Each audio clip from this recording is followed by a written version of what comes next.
AITA for refusing to take my girlfriend to nice places because she eats like a kid. I've been with my girlfriend for about a year now, and, well, there's something I need to get off my chest that's been bugging me for a while. She's an amazing person, funny, caring, and genuinely great to be around, but she's an incredibly picky eater. And by picky, I mean she eats like she's still 10 years old. I'm not exaggerating. It's becoming such a point of contention in our relationship that I need some outside perspective. Let me paint you a picture. My girlfriend's diet consists almost entirely of what you'd find at a kid's birthday party: chicken tenders, fries, burgers, no weird toppings, just cheese, and only sharp cheddar, and maybe mac and cheese. She doesn't like unflavored water, it has to be something flavored, otherwise she won't drink it.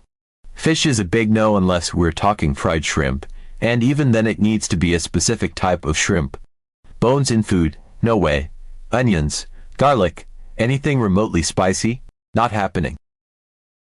She refuses pasta unless it's drenched in ketchup, no cream or anything else. Citrus, sausage, and basically any non-American food are also off limits. She's also not a fan of pastries with fruit, no croissants filled with jam, no Danish, nothing. Eggs are gross to her in any form. If you add aioli, she pushed the plate away, and don't even get me started on potatoes. If they're not in the form of French fries, she's not touching them. Now, this really stands in stark contrast to me. I've lived all over the US, in different regions, and even spent a few years living abroad, which really expanded my palate. I grew up with a try-everything-once mentality when it comes to food, and I'm not afraid of trying dishes from different cultures. I genuinely enjoy good food. It's one of those things that brings me a lot of joy, whether it's a taco from a hole-in-the-wall taqueria or a delicately prepared sashimi platter at a fancy Japanese place. When we go out together, it's a little frustrating, to say the least.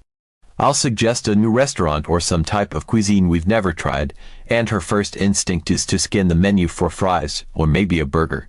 I remember the first time we went to an authentic Nepalese restaurant. I was excited to have her try some of the dishes I'd experienced before, thinking maybe she'd at least be curious. She ended up ordering white rice and a side of French fries. And while I get that not everyone is adventurous when it comes to food, part of me couldn't help but feel disappointed. It's like she wasn't even willing to step a tiny bit out of her comfort zone, not even for me. And then there are the times we go to places with a dress code. You know, those occasions where we both dress up nice, and I want it to feel like a special night out. We'll get seated, looking sharp, and the server will come over to take our order. I'll look through the menu, getting excited over the chef's specials, and she goes straight for the chicken tenders and fries. It's just a bit awkward, like we're paying for a gourmet experience and she's ordering something we could easily get from the kids section of the menu. And when the bill comes, I can't help but cringe a little. I'm paying $15 for chicken tenders when I could literally buy a giant bag of frozen ones at Walmart for a fraction of the cost. It probably sounds petty, but it's not just the money. It's more that I feel like there's no reason for us to go somewhere fancy if we're not really going to experience what makes it special. A big part of the experience of eating at a nice restaurant is trying the chef's creations and enjoying the food as it's meant to be prepared. It's about tasting flavors you don't normally have and sharing something new. And I feel like I'm just doing that alone, while she's sitting across from me eating the same thing she'd have at home. Don't get me wrong, I've tried to be understanding. I get that people like what they like, and I've never wanted to push her to eat something she's uncomfortable with. I've always been polite about it and tried to make sure she doesn't feel pressured. I've reassured her that if there's nothing on a menu she's excited about, we can always find somewhere else to eat. But after a year of this, it's becoming harder and harder not to get frustrated. It's the same conversation every time we go out, and it just seems like we're never on the same page about food. Things recently came to a head when a new dinner spot opened up in our area. It's a really nice restaurant, with great reviews, and the kind of place that I've been looking forward to trying for a while. My girlfriend heard about it and immediately told me she wanted us to go. She was really excited, which I found kind of surprising since she's usually not that enthusiastic about new places. I checked out the menu, and it looked fantastic but, I'll be honest, also a bit pricey. The kind of place where the entrees start at around $30 and go up from there. I wasn't against going. I love nice dinners and sharing experiences with her, but in the back of my mind, I had this sinking feeling that we were just going to end up in the same situation as always. A couple of days before we were supposed to go, I casually asked her what she was thinking about ordering. She looked at the menu on her phone and, without missing a beat, said, "Probably the chicken tenders and fries." I tried to keep my cool, but I think something just kind of snapped. I asked her what the point of us going was if she was just going to order chicken tenders again, especially since we could just buy them and make them at home for a lot less. She gave me this look like I'd just slapped her. She asked why I had to say it like that, why I had an attitude. I told her that I didn't mean to be rude, but I just felt like it was kind of ridiculous for us to go to a nice place, dress up, and spend all this money if she was just going to eat something that we could make at home with zero effort. I told her I wasn't calling her a little kid, but it was hard not to feel like it was childish when she refused to even try anything different. That's when she lost it.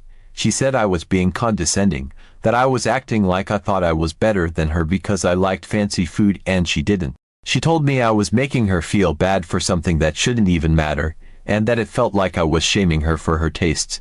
I tried to explain that it wasn't about me thinking I was better, it was more that I felt like she wasn't willing to share in experiences that were important to me. I told her that I wanted to share more with her, and food is a big part of that for me. But she wasn't having it. She said I was being an elitist, that I was making something small into a big deal, and that I was unfairly judging her. I could see she was hurt, but I was also frustrated. I've tried so hard to accommodate her tastes and make sure she's comfortable, but it feels like it's always a one-way street.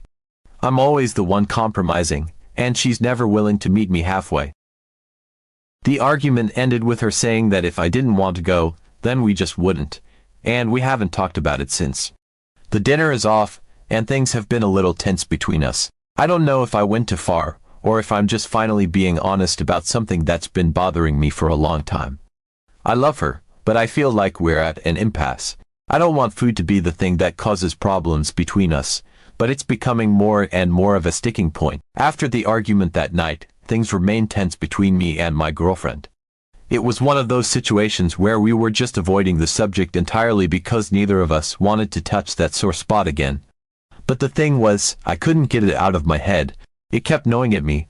I love her, and I didn't want something like our food preferences to drive a wedge between us. I wanted to find a way to bridge this gap, to show her that trying new things could be enjoyable, maybe even fun, especially if it was done in the right context. Maybe what was missing was a little romance, a setting where she'd feel comfortable enough to step outside of her comfort zone at least a little. So, I decided I was going to surprise her with something different.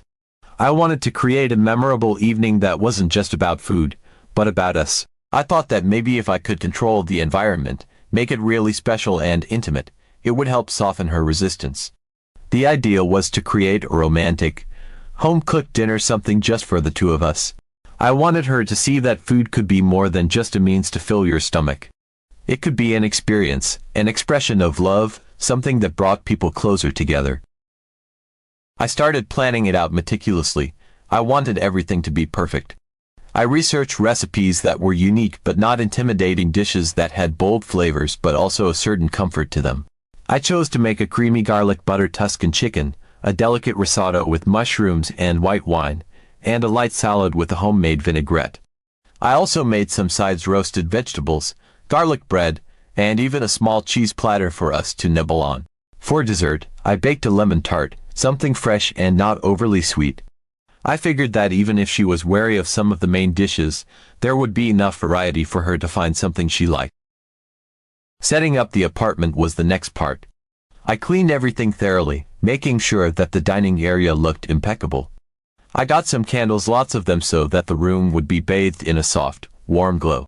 I picked up some fresh flowers for the table and set out my nicest plates and silverware.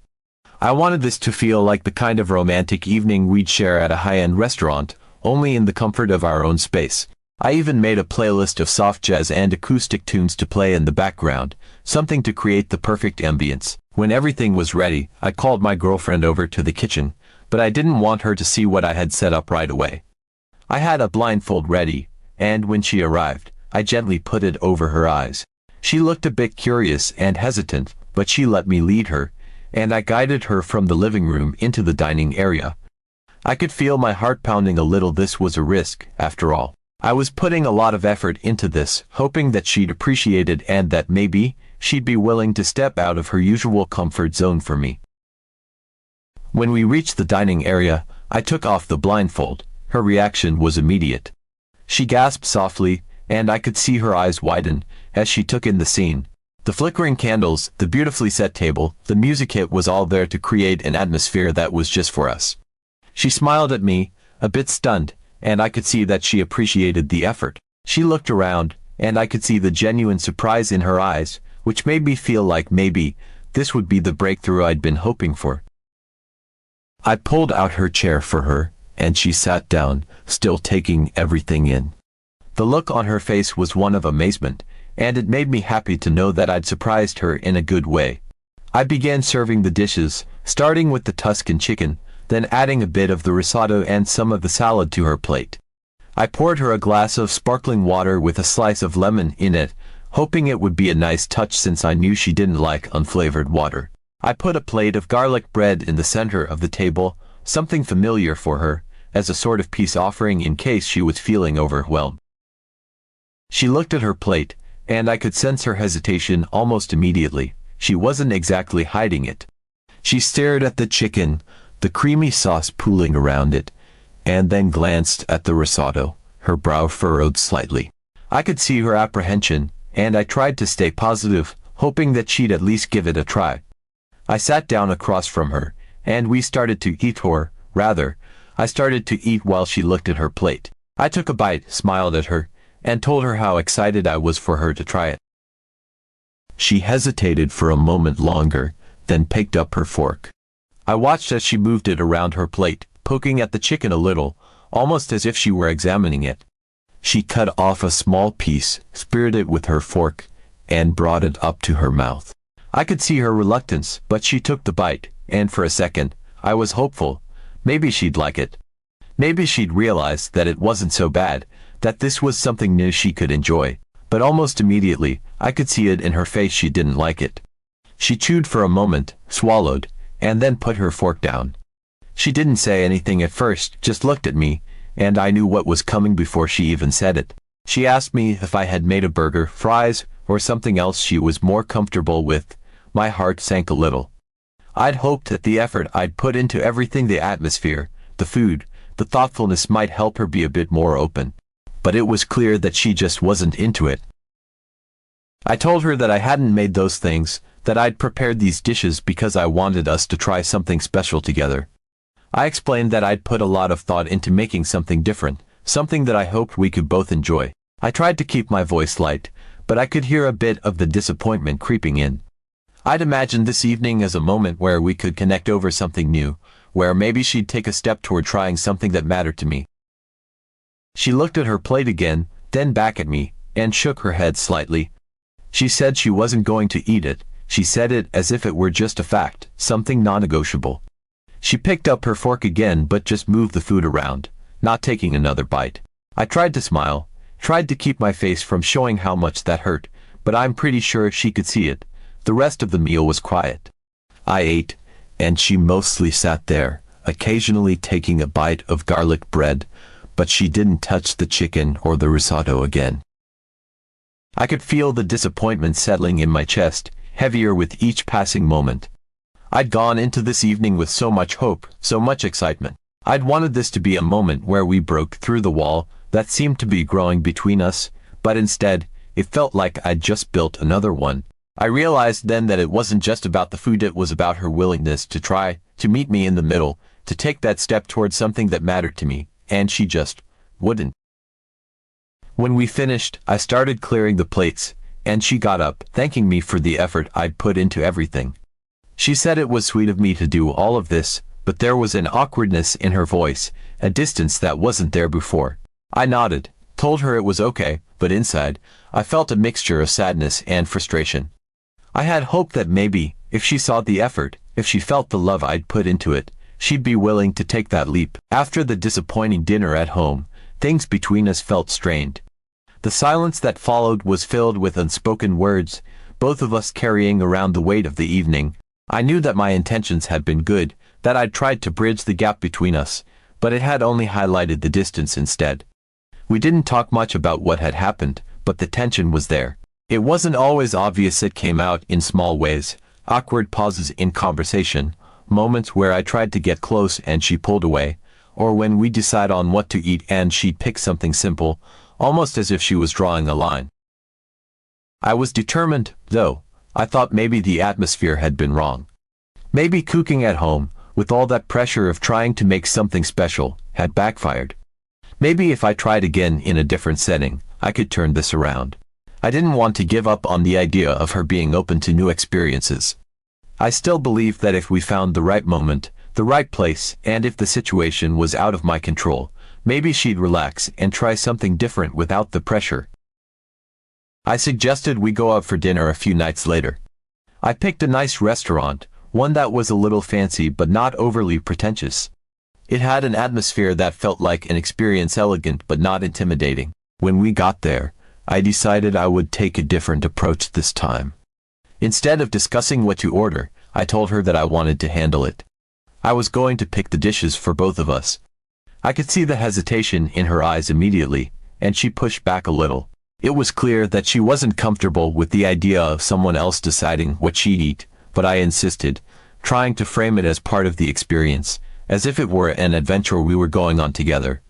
After some reluctance, she gave in, albeit begrudgingly. I scanned the menu carefully. I wanted to pick something that might appeal to her, something that was flavorful and interesting but not too intimidating. I chose a dish that I thought was familiar enough while still being a step up from what she was used to: chicken marsala with a rich mushroom sauce, served with creamy mashed potatoes and roasted vegetables. For myself, I picked something I'd been eager to try, a seared duck breast with a blackberry reduction. I hoped that if she saw me enjoying my dish, maybe she'd be encouraged to try her own. The restaurant's ambience was perfect: soft lighting, the murmur of people talking and enjoying themselves, waitstaff moving smoothly between tables. Everything felt relaxed, and I tried to keep the mood light, joking with her and holding her hand across the table. When our dishes arrived, they were beautifully plated. The aromas were incredible, and I felt a small surge of hope. Maybe this would be the breakthrough I'd been hoping for. I dug into my duck first, savoring the first bite. It was delicious, tender, flavorful, the sauce balancing the richness of the meat perfectly. I turned my gaze to her, watching as she picked up her fork and looked down at her plate. I could see her hesitation again. She poked at the food, and I could feel my heart rate pick up slightly. She cut a small piece of the chicken, speared it with her fork, and brought it to her mouth. I held my breath, waiting for her reaction. She chewed slowly, her face giving nothing away at first. Then, her brow furrowed slightly, and I knew it wasn't going well. She put the fork down and shook her head, pushing the plate slightly away from herself. She leaned back in her chair, looking at me, and I could feel the frustration starting to bubble up inside me again. She moved her plate to my side of the table, a clear indication that she was done with it. She said, without words, that I'd made this choice, so I should be the one to deal with it. I tried to mask my disappointment, but it was difficult. I had wanted this to be a moment where we could share something, where she could trust me enough to take that leap, but it was clear she wasn't interested. I forced myself to smile, trying to make light of it, but there was an ache in my chest that I couldn't ignore. I was running out of ways to reach her, and each attempt seemed to be pushing her further away rather than bringing us closer. After a moment, she called the waiter over and ordered herself a burger and fries. She didn't look at me as she did it, and I could feel the awkwardness settling in. I was trying not to let it bother me, but the truth was that it did. It wasn't just the food, it was the feeling that she wasn't willing to meet me halfway, that she was closed off to anything I suggested, anything that took her out of her comfort zone. The burger and fries arrived quickly, and she dug in, clearly more comfortable now that she had something familiar in front of her. I watched her eat, feeling a sense of resignation wash over me. I picked at my own plate, alternating between my duck and the untouched chicken marsala she'd left next to me. I tried to focus on the flavors, tried to enjoy the meal, but it was hard. There was an invisible barrier between us, something that had started to grow a while ago but was becoming more and more tangible with each passing moment. I could see that she was happy enough now, enjoying her burger, dipping her fries into ketchup, her demeanor relaxed again. But it was that very ease that highlighted how far apart we really were. The rest of the dinner was filled with small talk, but there was a sense of disconnection that neither of us could ignore. I could feel my frustration building, not just with her but with myself as well. I was pushing for something that clearly wasn't working, and I didn't know how to change course. I loved her, but I wanted more from our relationship, more experiences, more shared moments, more willingness to grow together. And it was becoming increasingly clear that she wasn't interested in that kind of growth. She wanted what was comfortable, what was known, what didn't challenge her. After we paid the bill, we left the restaurant, and the silence between us felt heavy. We walked back to the car, and though we were side by side, it felt like there was a chasm between us. I realized then that maybe I was asking too much of her, or maybe we were just fundamentally different in ways that couldn't be reconciled. It wasn't just about food, it was about our approaches to life, our willingness to try new things, to embrace change, to step out of the comfort zones that defined us. So, Reddit, am I the asshole here? Should I just let it go and accept that this is the way she is? Or do I have a point in wanting her to be a bit more open to new experiences?